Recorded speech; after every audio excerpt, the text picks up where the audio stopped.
Well, it seems like only yesterday that I first introduced my next guest to Trots TV for New Harness Racing New South Wales. Now, apart from still being very successful in the harness racing game, she's a mother of two and also now a very successful galloping trainer. The lady in question is Ashlee Grives.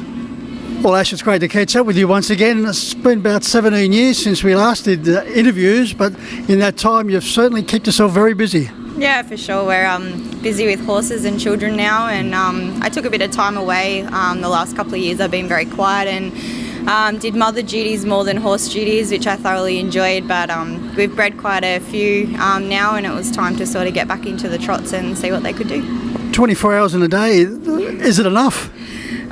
Some days yes, some days no.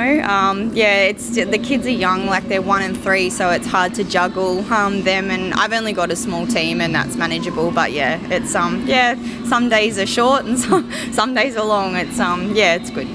As you burst on the scene as a 17-year-old, you had a sensational start to your career. You looked to have the world at your feet as far as harness racing was concerned, but you seemed to drift away from the industry. I had a couple of clients that wanted to they were involved in the thoroughbred industry, and they asked me to take on a few and said that they'd support me, which I got my license to do that. And it's probably been difficult. I've always had a harness racing background and I haven't worked for anyone in the thoroughbred industry, so it was a bit of trial and error and working them out. And even though they're a horse, they're so different.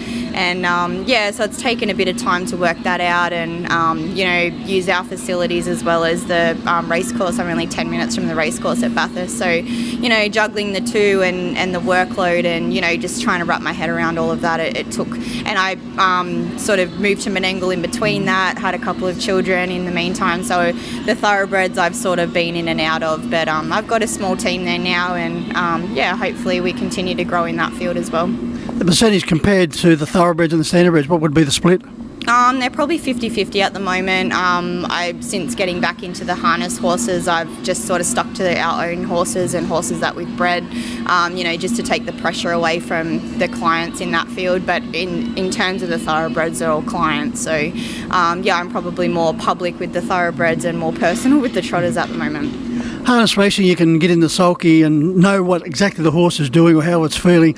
Is it frustrating not being able to do that with the gallopers? Yeah, that's probably made it difficult. A lot of my training with the harness, I know exactly where they're at. I drive them at home, I trial them, I race them. I know exactly where the horse is at a lot of the time, and I found it hard to probably give the reins, and sometimes the feedback's not great and you're so reliant upon the feedback with them, where it's been hard to, work it out, plus try and have them as spot on as you can. And we've only really bought cheap horses to muck around with, but there's a couple of nice horses in the stable at the moment that I think will go well. So it's sort of been a learning curve, but I'm confident I'm ready now to take on that level with them now. Do you get the chance to drive track work?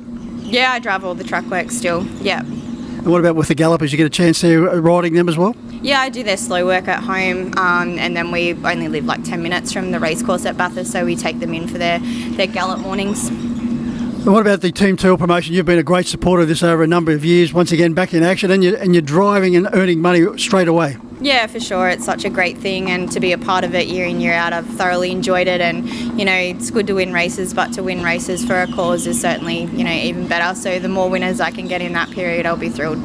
When you do turn up at a galloping meeting, you seem to have plenty of company. James Ponsonby, Blake Fitzpatrick. The list seems to be going on and on now with harness racing participants now switching over to the thoroughbreds. Yeah, for sure. Well, they've got that horse background, and it's just a matter of tweaking it to fit into the thoroughbred world. But the money's so good. Up the road we race for $24,000 at Bathurst, so it's really the prize money. I think is very appealing to owners and other trainers to get involved, and I think that's probably one of the main reasons people will maybe have a dabble in it. And apart from all that particular work, you also do all the bookwork.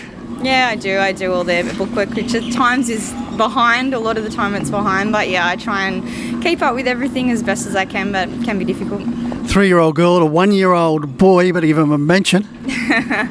Yeah, look, they're good, they're great. I love being a mum, but it's challenging with horses, and it's good. I wouldn't change it.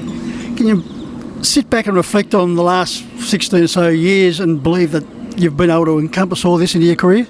Yeah, I've worked hard and I've thoroughly enjoyed it. I love the horses. I love the industry. I love all aspects of the horses. So the thoroughbreds is just another, road I've gone down. But it's at the end of the day, I love the horse, and that's sort of what drives me to do what I do. Well, Ash, it's great to see you back at Club and Angle at headquarters, back in the silks once again. Continued success in both the standardbred and the thoroughbred, and also being a mum, more importantly. Thank you.